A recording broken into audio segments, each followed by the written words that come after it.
The following was recorded in front of a live studio audience at the Studio 21 Podcast Cafe. This is the United Podcast Network.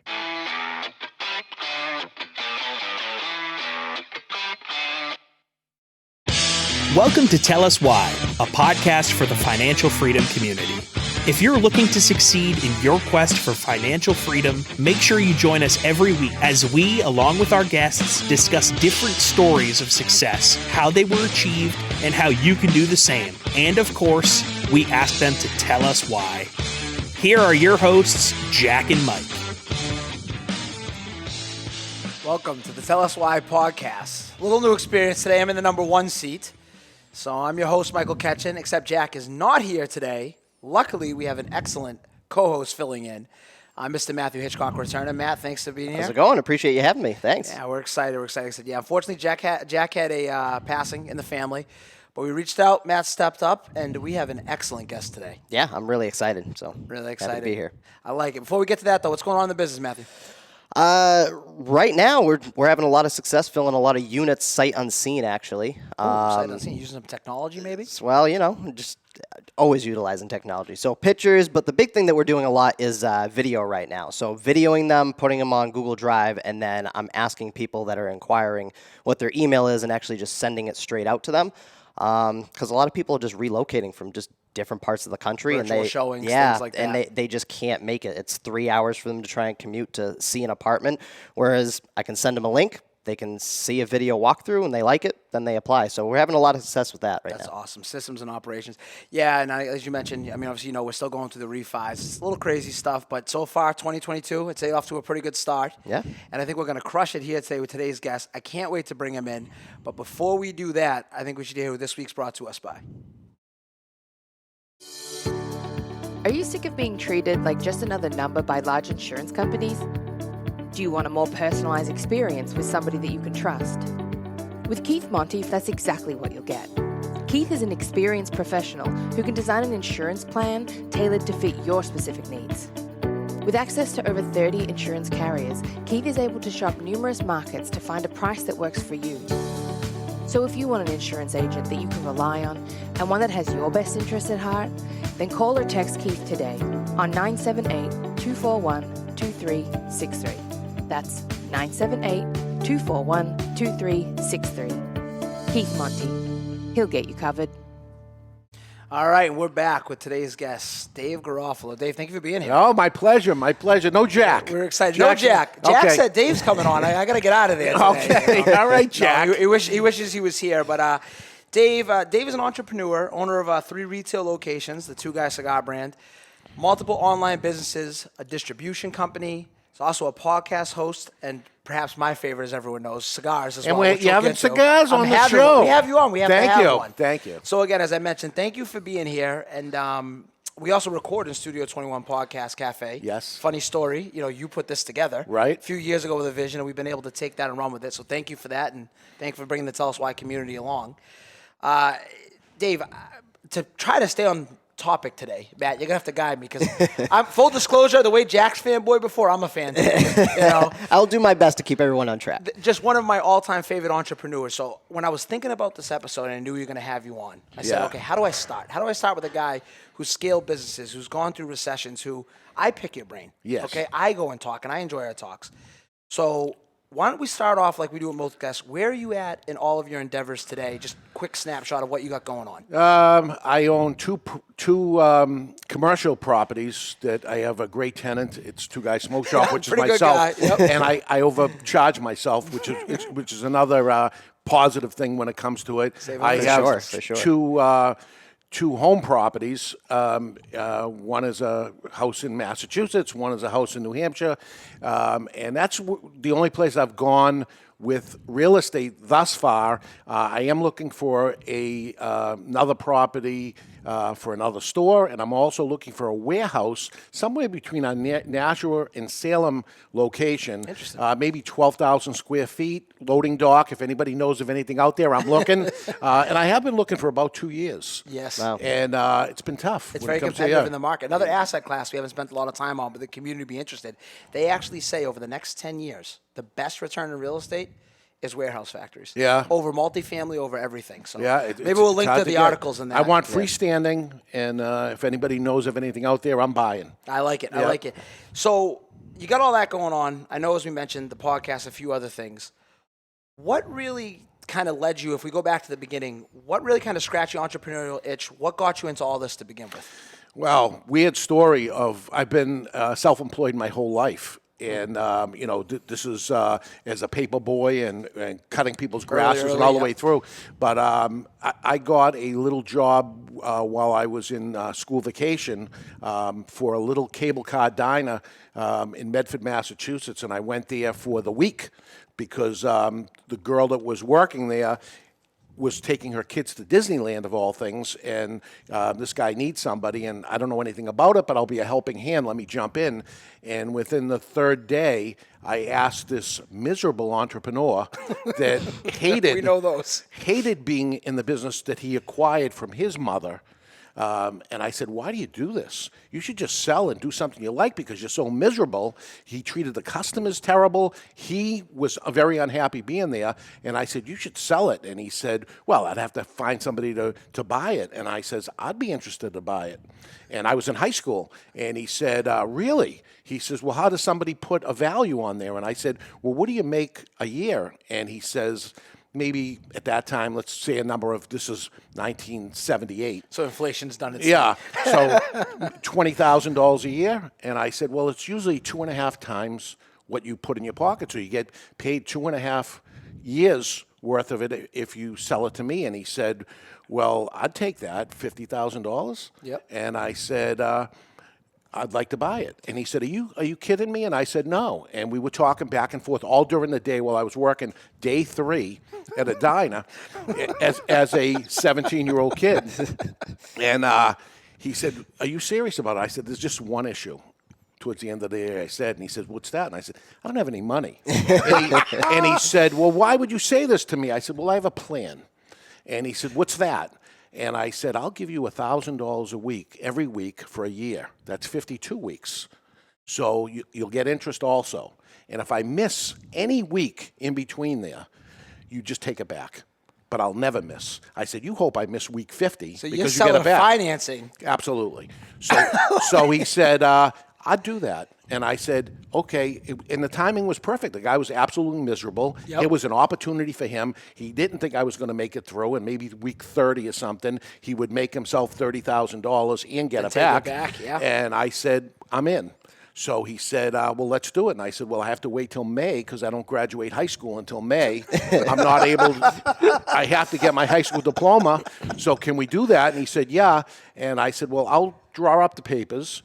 And if it would be okay with you, can I come here every single day after school for free? Run the business. So I can learn the business because I don't know how to cook. And it's a restaurant. So I don't know anything about it. And he said, you're going to work for free? I said, yeah. He said, absolutely. So I started, I drew up the papers with a carbon copy piece of paper and said, here's what it is written down, no lawyer, no nothing, and presented him with that. And he agreed.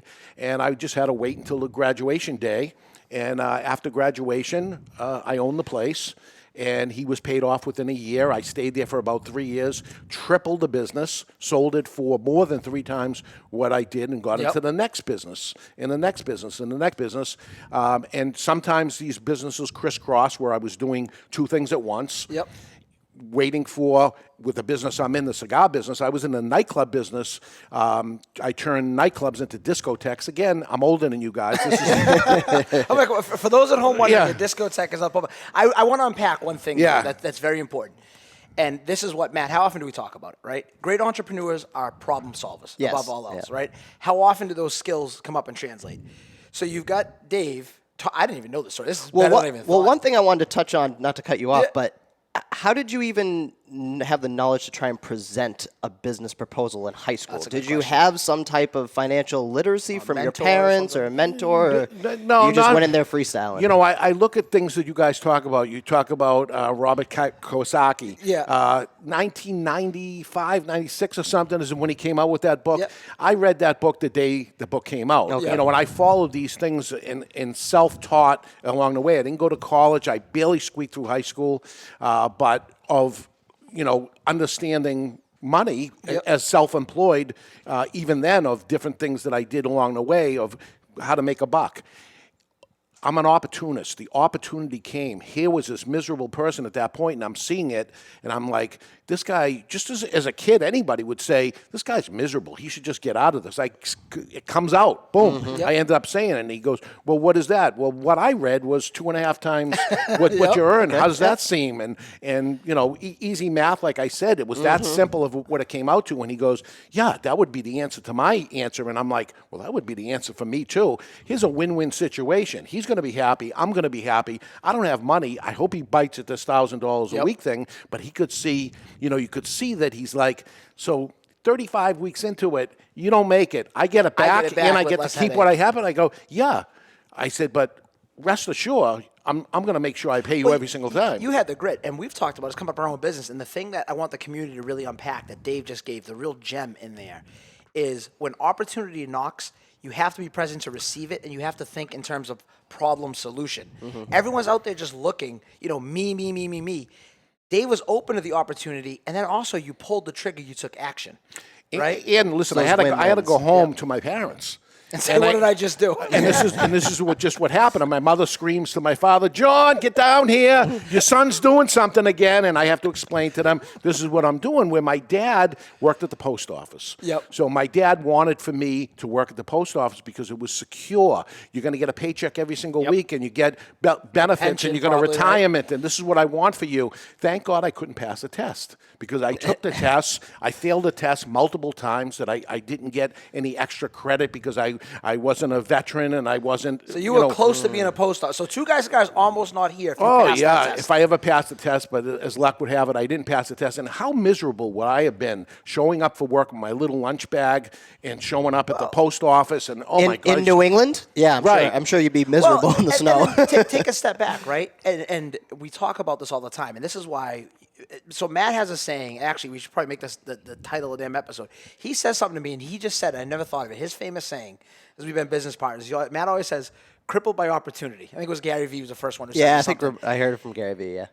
Imagine if in Dave's generation, no smartphones, no internet. That's what you guys got to understand. You're seeing these opportunities, and if you had just passed this test and took the safe route, I don't want to put too much of your business out there, but you're doing quite well in life. You're a very successful guy. The world would have been deprived of all that if you had taken the safe path. Yeah, And it's those never must have been that. stressful conversations with your family because they're thinking, "What the hell is he thinking?" But they knew me of what I was going to do, and they said, "Here he goes again." That I'm going to do it. You mentioned Gary Vaynerchuk. Gary was a wine guy, so here I am in the cigar business, and I knew of Gary Vaynerchuk way back before anybody knew who he was. He was doing Wine Library TV. And he was talking about wines, but he was doing it very different. That he didn't dress well. He had his New England, New York Jets spit bucket as he was tasting the wine and spitting it in there. And he was talking like regular people, which is the way I talk. But he was describing wine. And I'm not a wine guy myself, although I've made wine before. Being an Italian heritage and stuff, we do it every year.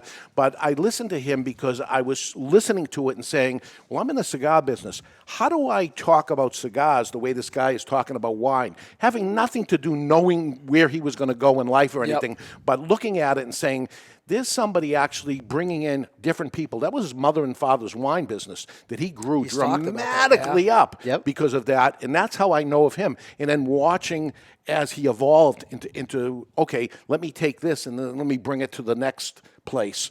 And this is how I did it with having a cable car diner and going into the nightclub business, which was entertainment, driving people into bar rooms and turning into nightclubs, and then taking that entertainment aspect into retail. Yep. Because today, let me tell you, if you are operating a retail establishment and you are not creating something different, the product I sell is online cheaper. And you have to actually drive to my store to end up coming there. It has to be an experience. There has to be something going on. So you see these crazy events and promotions and things that I wrote a book on these promotions that I've done so many, but that came from my life as in the nightclub business. So you started translate. Can you talk about that? What skills do you see translate? Can you talk about that? Yeah, so I need for it to be an experience that comes in here, as my job was to make a line outside a bar room for people to pay, selling this idea of the nightclub, the bar room owner. And I said, hey, what are you charging to come into this bar at nighttime? And the guy looks at me like I got two heads, and he goes, we don't charge anything. And I go, really?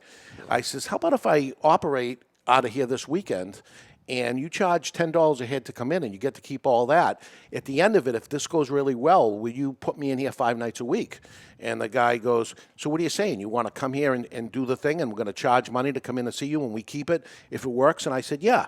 So I worked for free for the weekend, and then I locked the place up for 6 years. And I had 7 of them going at once. 7 nightclubs were going, all my sound equipment, lights, everything. And I built that into a monster business. I mean, I was making serious money in my early 20s now at this point. And I had nothing to do all day long. So what am I doing all day long when the club doesn't open till 8 o'clock at night? I'm going around bothering my friends, so I opened a little cigar shop because I liked it. As I get the little cigar shop, I go, I love this business. How can I build this business enough to be able to give up that nightclub business? Because I was getting older and the audience was staying the same age. That was the problem. Later nights, things like that. Yep. So I'm like, I'm going to be a creep here if I get, it's going to be Uncle Dave pretty soon. What am I going to do here? So I got to build this up. Yep. So how do I build this up? I have to build this up the way I built the nightclub up, and I have to make it entertaining to come into Two Guys Smoke Shop. Yep. And it didn't exist. And I would bring the cigar manufacturers into the store, and they go, nobody wants to see a cigar manufacturer. The first event to ever have a cigar manufacturer was me creating this whole concept of maybe that the consumer wants to meet and learn more. Go deeper. Learn more, right? Yep. And they do. And it becomes, almost like I want to know everything about. You're selling an experience, yes. for sure. And wow. I mean, again, as I mentioned, we can unpack so much. So now, anybody who's been listening to Tell Us Why, you're starting to see the themes. And the thing about Dave is, you're still growing, you're still excited, but you've proven it, right, Matt? So let's think about the things to unpack there that we've talked about. You're delaying gratification. How many businesses did he just touch where he didn't take a dime up front? Yeah. Commonwealth Collective, we didn't take an owner's draw for the first year and a half, 2 years we talked about. Worked 2 jobs. We call that jet fuel, you pour it. 2, we always talk about we get the same 24 hours in a day. So instead of going on Netflix or binge watching some other bullshit, what did he say? How do I find another business, another opportunity while I'm waiting for my other revenue stream? Mm-hmm. You have to have we get the same 24 hours. Yeah, you have to have the second thing set up before you walk away from the first one. Even if you cash it out, and listen, I sold every business as I went along for a lot of money. But while I'm doing that, what am I going to do the next day if somebody buys this company out? I have to have the next one ready to go. And as I'm in that second business, I don't think I'm running that second business very well because my mind is on my first business, the money-making business. So I need to get that. I got to give it 100% again. Mm-hmm. So I need to get out. I got to cash out of it, and this thing has to be ready to go into the next thing. And can I bring it to the next level at that point? Can we then jump in? So again, Two Guys Cigars is very big. It's largest cigar retail. Yep. Cigars are cigars. I mean, it's a small niche industry to begin with. So, it's not IBM by any means, but in the cigar world, it is the largest brick and mortar retail establishment in the world. And that leads to the very next thing. The other tip, as we're just kind of selfishly taking everything out, that's big in our business as real estate investors, that you do a great job of in retail. Where did you come up kind of with your systems and your business philosophy around customer service? Because when you walk into your establishments, and I'm a regular patron, that's how I found this. You do go out of your way sometimes to come here because of the whole experience. So how do you, as a leader, impart that from a business standpoint to your staff it is an experience you come in. You're always greeted friendly. The staff's on top of it. They're knowledgeable. Cigars is kind of one of those niche things, but you feel warm and welcome when you come in. Well, so as a cigar consumer myself, I would go in and I would feel stupid walking into the cigar shop before I knew enough about cigars myself. Yep. When I went into wine shops, why did I even catch on to Wine Library TV? In the first place, it was because I need to go to the store and buy a bottle of wine for somebody's house or something I have to bring, and I don't want to be an idiot. I know everything about cigars, so let me know something about wine not to do that, and end up seeing something like that, learning enough of it, because frankly, you go to the average liquor store that's down there, and they don't give you the time of day. No, you walk that in. doesn't. So what happens if I can give you the time of day and direct people and give them information? Informed customers is my best customer. Mm-hmm. The more I inform them, the more information I give them, the more they realize how good we really are.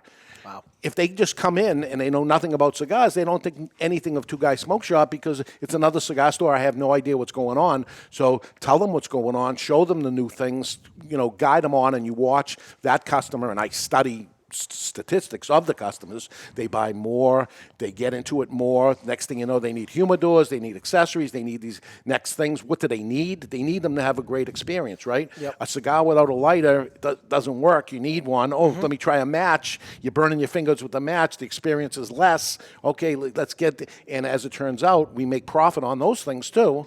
Upselling the lighter, the experience. It's another win-win situation. The customer is winning also. So I don't look at it as I'm adding on to somebody's sales. I'm giving them everything they need for a great experience, and later they will thank me, and they do. That's amazing. Yeah. Go back and listen to that 5 times. That's how you can scale any business in retail. I mean, Matt, how often do we talk about customer service as it deals with what's our secret sauce all the time? It's huge. Yeah, customer and it's service so is our easy biggest now. thing. Yep. You know why it's easier today than it is? Because most people are providing terrible customer service. Yep. So if you do mediocre customer service, it looks like sensational customer service. If you do sensational customer service, it's off the charts, and you will be number one in the world. Gotcha. And that's, again, so we're touching on all these things, and as I mentioned in here, we talked in the open about the media company, which ties to cigars. You're here on our podcast today. You're a big inspiration for us. Your podcast, the Cigar Authority, is, to my knowledge, the number one cigar podcast in the world. I want to make sure I'm saying that. Yeah. Tens of thousands of weekly listens, downloads, streams. That's always the goal, right? Well, is to be the best in the world. I'm going to put you on the spot. Yeah. Say you're launching a newer podcast, because I believe the way the economy's going, the way the world's going, brand is becoming more and more important. Now, you have multiple brands. You're at the top of it. So we're talking tying in from the retail standpoint, the Two Guys standpoint, but also the successful podcast. What advice would you give for launching, someone getting into that space, building that brand through podcasts and other media? If you were starting over in today's economy. So I started in 2010. Nobody knew what a podcast was. Yeah. Radio is still the big thing, I'm sure. Yeah. And reading a book on social media, because my daughter said I didn't know enough about social media and I have to get it. I find this podcasting and I said, wow, I can actually project to the... I'm in the tobacco business. So, I can't buy an ad on Google. I can't buy an ad on Facebook. Radio stations won't take our ads anymore. Newspapers don't take our ads anymore. Not that it's illegal, because it's a legal product. It's okay to do it. But you got to fight through that adversity as well. They don't do it. So here's the problem, here's the solution of this podcast of doing it. Now, what does it take to do a podcast? I have to give them information. I did call it the Cigar Authority. Therefore, it is the authority on the subject. So I better have the information. I felt like I did going into it. So, okay, I'll be able to provide that. But there has to be some entertainment to it, because our show, unfortunately, is 2 hours long. Every week for 12 years. Expand on that, unfortunately. What do you mean? Why is that unfortunate? Why would you advise against going into the industry? Because the attention span is 22 minutes. Unfortunately, sitcoms are 22 minutes. Drive times are average 22 minutes. Gotcha. People have figured that out of what to do. And to hold somebody's attention that long, they got to be really into the subject. So for them to go on the Cigar Authority, I got to imagine they're into the subject. I didn't know. I learned it later on, but I can't not be 2 hours at this point, because I've turned it into a business itself that not only does it help drive my business, but we have lots of advertisers on it. Yep. So we're getting better than $250,000 a year in advertising revenue on the show, which is promoting my business. Imagine people paying me to promote my own business. But they don't leave. Here it is. It's the first of the year, and I lost no advertisers. I lost no advertisers because I'm giving them the ultimate customer service. You're producing for them. Hey, you interested in leaving? Not at all. Yep. I want to stay. They want to stay because it's a win-win situation. They're giving to me, but they're getting more out of it themselves. And you're an authority in the space. I mean, quick story. I was told him, I'm down in Aruba, and the gentleman is excited, not to sell me. I'm about to buy a box of $300 of Cuban cigars. He could care less. The fact I knew who Dave Garofalo was is he wouldn't let me out of the store. You know, Dave, you got to tell him I said hi. I'm like, buddy, I'm trying to buy a cigar. Yeah. So, again, just to unpack that, you're starting, you go shorter, you're now adding value again. Yeah. When you first started the podcast, it's a revenue machine now. But what I want everyone to really focus on, first ad there was 3 no years. 3 years in. 3 years. Delayed gratification. Again, we're not taking instant gratification. We're waiting for the results. We're building the brand. We're becoming an authority. And that one pays you in your sleep. And I don't quit because it is consistency is what drives something to end up being it. Two Guys Cigars. I mean, I was doing $35, $50, at the beginning, just standing there waiting for a customer to come in. And once the machine ends up many, many years into it, any business is going to take 3 years, maybe or so, just to break even. Mm-hmm. Then you start showing revenue, and you say, well, we moved up here into New Hampshire 10 years in. And me and my brother, who passed away years ago, but he was my partner in the business, we came up here, and he says, I did some math last night, and we could have worked at McDonald's and made more money than we did in the last 10 years. And I said, yeah, but hopefully things are going to change because we moved out of a state and moved into a new state and start over, basically, at that point. And as luck would have it, I say luck, but believe me, I've created my own luck. People that say I'm lucky, and I go, yeah, the harder I work, the luckier I get, right? It's funny how they never correlate that, though, right? But the passion wouldn't have been there if you had that McDonald's job. So it all worked out. But I wonder if I would have had the number one McDonald's franchise if I had the McDonald's thing, because it becomes... I think your skill sets might have translated, but I think to Matt's point, what I'm intrigued by, and this is the point I really want to take away, if you go back and when we listen to this episode and you unpack it, the delay in the gratification, you start off, right? It's like the flywheel we talk about. We're the same thing, our business, your business. It starts slow. I mean, moving that big boulder an inch feels like you're moving a mountain. Yeah. But after a few years, it's to the point now where you've got the well-oiled machine, you've scaled it, you've grown it.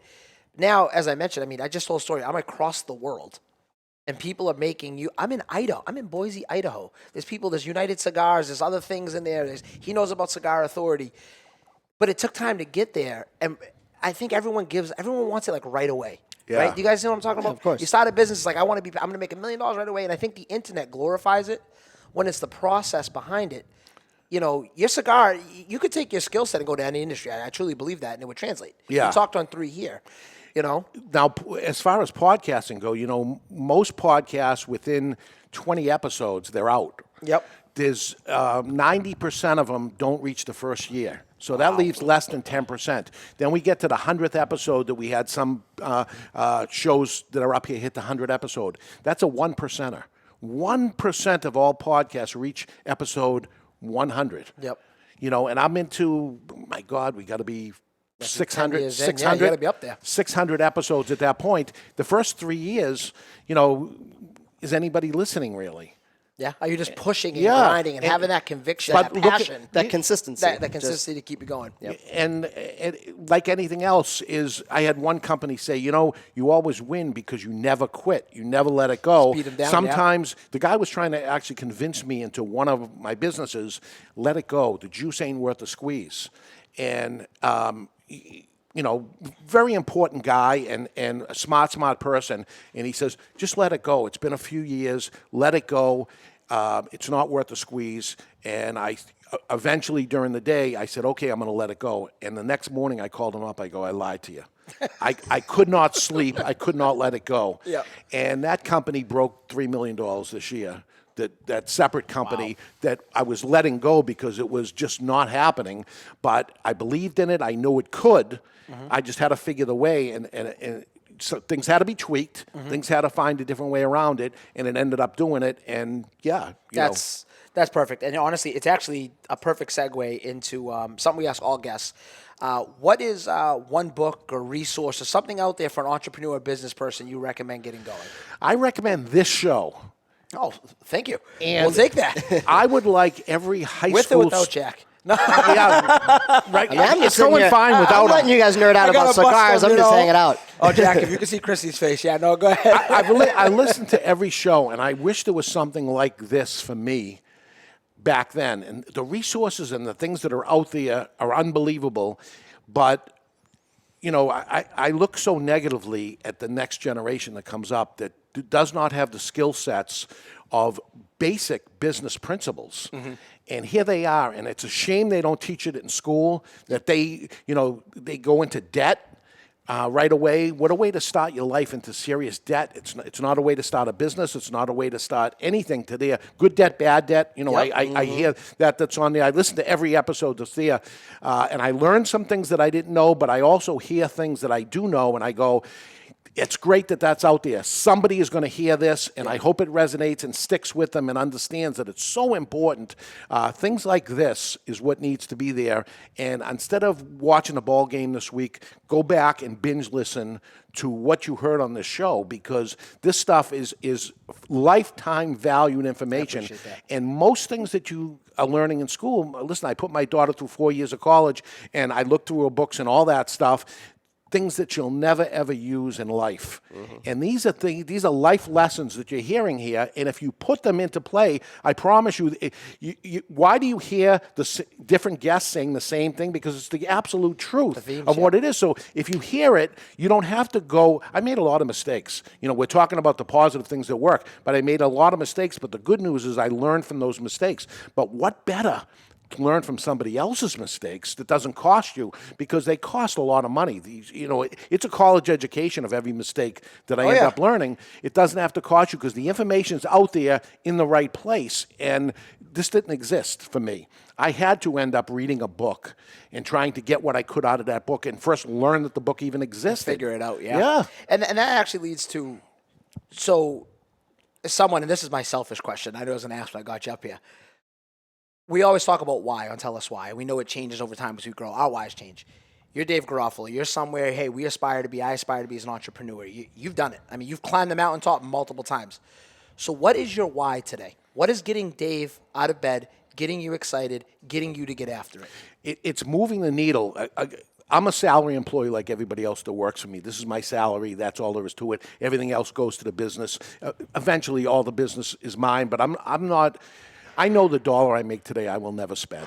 Mm-hmm. You know, knock on wood, I've gone, past what I'll ever need. But I love to watch the number end up going up. And I always did. It was never based. I know how much each entity of my businesses profited and did it, and I have no idea what I earned. I have no idea what my salary is. I don't know what it is. It doesn't matter. That doesn't matter anymore. Maybe back way in the day it mattered what it is. It doesn't matter anymore. But I want to see the number grow. I want to see the company get bigger and flourish, and each one of these entities be able to survive on themselves. Yep. And each one of the companies are separate. And again, as it turns out this year, every single entity grew.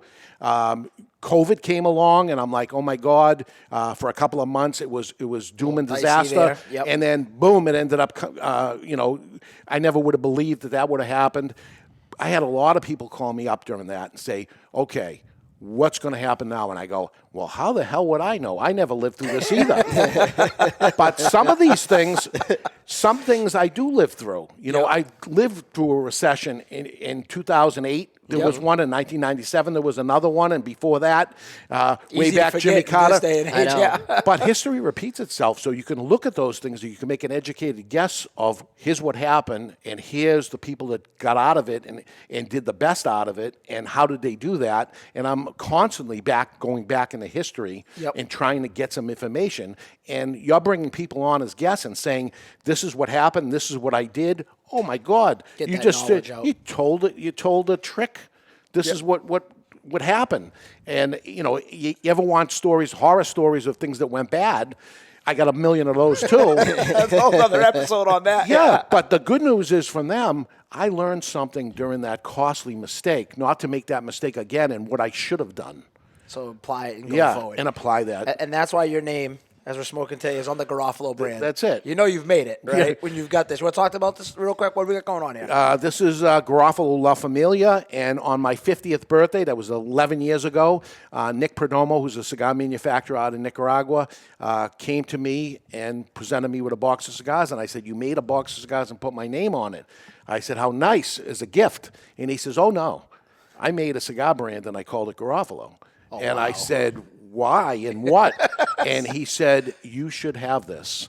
There should be something that has your name on it for what you've done to the cigar industry, because, again, the cigar industry was an old man's thing, and there wasn't camaraderie going on and people getting together. And I brought the nightclub aspect into the cigar industry. Experience. And it all changed. And I don't need to take a bow for it, but he's like, they got to either make a trophy of you, or, the Red Auerbach trophy up there with the They got to do something. Or I thought, how about a cigar? And I go, well, can I smoke it first? And I smoked it, and he's a great cigar maker anyway. And I said, it's beautiful. Okay, so it's not Dave's ego of Deere putting a name on it, but it's mostly cigar people that have their name on it, not a cigar retailer. Because that's all I am, as I retail cigars. You're a lot more than that, Mr. Garofalo. Yeah, and that's what they say. Should we go with this? All right, it is time to hit him with the big three. Are you ready, Chrissy? I think before we hit him, we should hear who the brought to us by.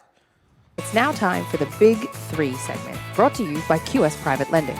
Are you looking to finance your next deal quickly and reliably with less hassle and paperwork? QS Private Lending is one of the oldest and largest hard money lenders to real estate investors in New Hampshire, Massachusetts, and Rhode Island. Our quick and simple short-term loans require no appraisals and have enabled hundreds of builders and investors to profitably acquire and renovate thousands of residential and commercial properties. To experience the QS difference for yourself, call or text Luke Conroy today at 315-323-0250. That's 315-323-0250. QS Private Lending. All right, and we're back. All right, Mr. Dave. Yes. It's time. I hope you're ready. I'm ready. All right, first one. Yeah. In your opinion, and you've been on both sides of this coin, unfortunately, is college worth it? Usually not. I've always been vocal on that. Before people were talking about this, I was very negative when it came to college, because I've hired a lot of college-educated people to come out, and they either think they know something or think they're entitled to more than they are, and maybe learn the wrong things. I had a daughter that decided she wanted to go to college. I pushed her not to.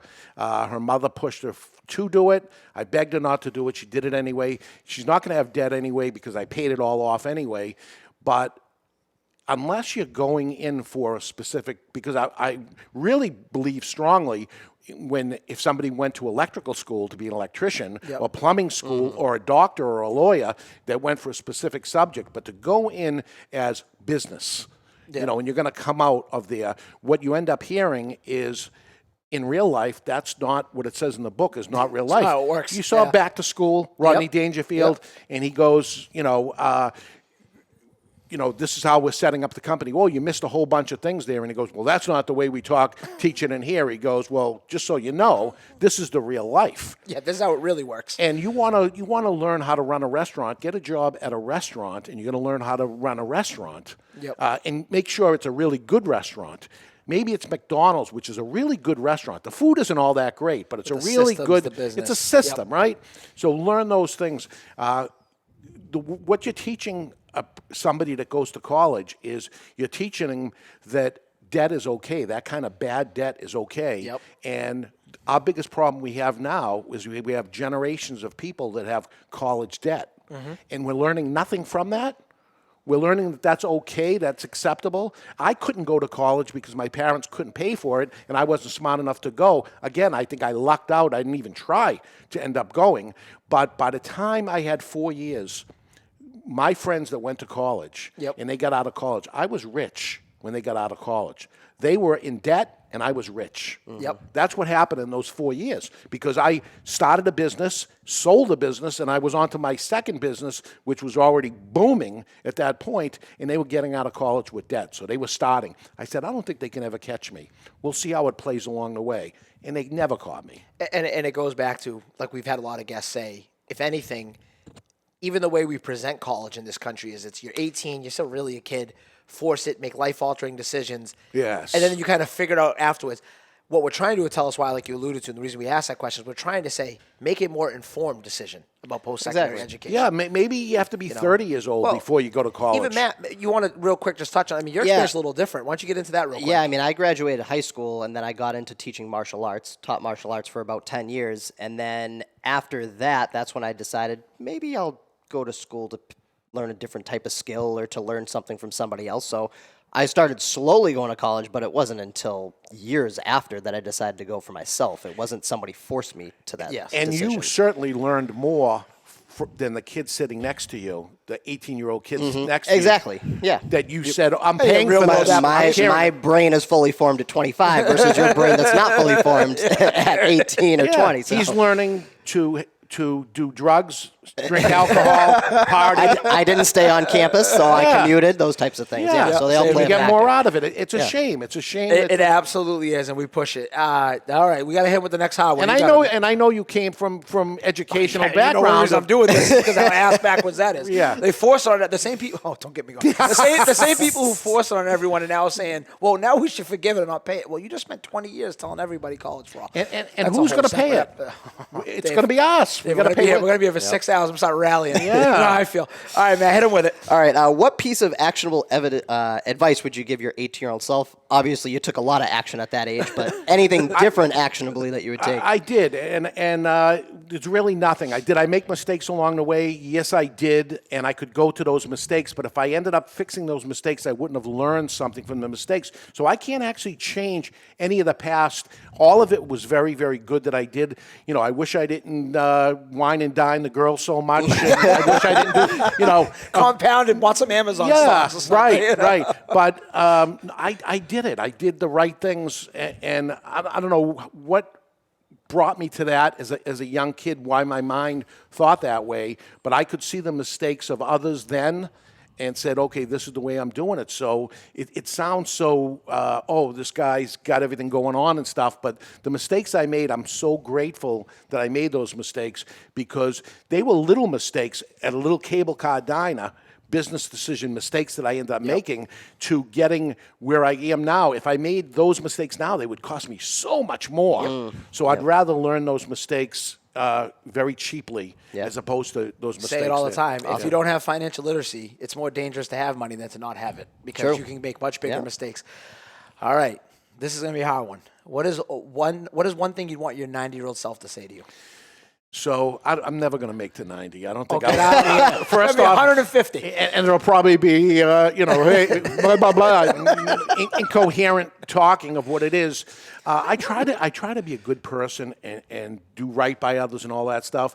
What I'm learning today at 60 years old is everybody's brain doesn't work like mine.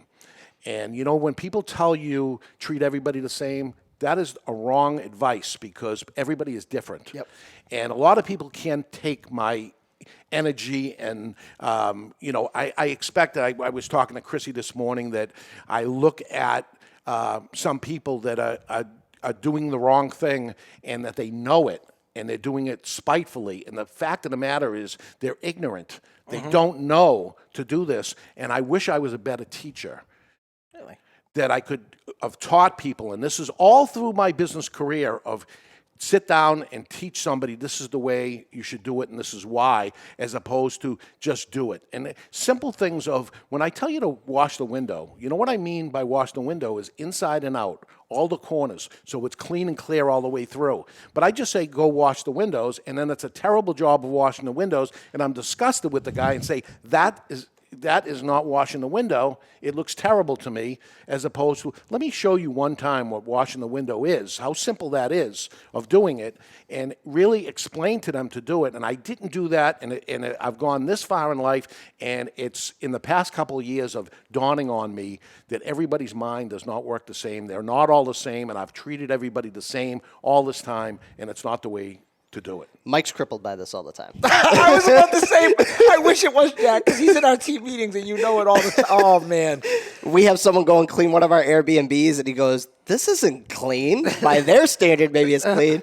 Right. Mike and I's standard, it's not clean. And it's so funny. That's so timed appropriate, because me, Matt, and Hannah are really scaling right now. You know, we tripled in size last year. We're trying to do it 2 more times, because by the time I'm 40, I just turned 37. We want to be out of the day-to-day. It's our goal we've been chasing down. Huge. And it's so funny. You're a child. What you just too. It's said. great. What you just said. I find myself all the time, and we talk about this. And we just spent our team meeting yesterday, maybe with some colorful language. I said we have to design it right, and it comes from experience, because I was right there with you. Because I get so we're very similar. It's kind of scary. We think off for our wives. Is we have to design it in a way that we can walk away from it and someone can understand the directions. And if I can't get it to that point, that's on me, not on the person. Yeah. And I find so often my brain, tell me if this sounds familiar, it goes so fast that when you're trying to scale the business, for you it's like boom, boom, boom, boom, boom. And you're like, what do you mean you can't get it? You get so agitated. Frustration. It's trying to take that accountability. So that's good to hear. I can apply that to myself. Yeah. I thought you were eavesdropping on me the way you answered that. No, and 61 years it took to dawn on me that they don't understand. I have to. You were a teacher. I didn't teach along the way. I just thought everybody understood. My mind works the way their mind works. I can't program my TV changer, and people look at me like, what the hell's wrong with you? And they end up doing it. So my mind doesn't work their way either. Yep. So, and they get frustrated with me when I hand my wife the clicker and I go, it doesn't work. And she goes, oh, and she just clicks the other thing and says, 5 here you seconds, go. yeah. Right. And my mind doesn't work that way. Oh, my She's goodness. frustrated. I'm frustrated because she doesn't know how to wash the windows the way you're supposed to wash a window, right? Oh my goodness! Yeah. All right, Dave, we could keep you out there. I'm sorry. Where can people learn a little bit more about you? Where can they get a hold of you? So I wrote a book, David versus Goliath, How to Compete and Beat the Online Giant. It's a book for anybody in retail business, trying to help brick and mortar retailers, because the biggest complaint is we can't compete with the online giants that are out there. You certainly can. You can actually destroy them if you put customer service and all these correct things on it. It's called David versus Goliath, How to Compete and Beat the Online Giants. It's 100 proven promotions. I put it together just because I never wrote a book before. Yep. So I created davidgarofalo.com. Yep. GAROFALO.com, and you can get the book there. But you can get it on Amazon and Barnes & Noble, but those are online giants. And believe it or not, they probably sell it for a few bucks cheaper than me, because it's a race to the bottom. Can do it, yeah. They run their business the way they do it. Certainly, you can find it there too. But at this point in life, it's trying to help other people. Again, the dollar I earn today, I'll never spend. Yep. So now I love a show like this, because you guys are helping the next person that's out there. I hope and pray that they listen to you, and I hope if you have a retail business that you not only buy the book, but you implement the thing in there. Implement one thing, and if you don't get the 5 times your money back, 100 times your money back, just buy one of them, because it's 100 proven promotions. Proven promotions. Yep. Every one of them actually worked. So that's one of the things. I have 2guyscigars.com. That's the number 2guyscigars.com, where we sell cigars if you happen to be a cigar smoker. United Cigar is a distribution company. You got a ball. And check out the Cigar Authority and the Ashholes podcast. Yes, as if well. you want to see how to do a podcast that you guys got it going We'll on. see a much more finished and polished product. We don't give Chrissy the stress. It's us goofing around, but what we have to do is in every show, there's information in it.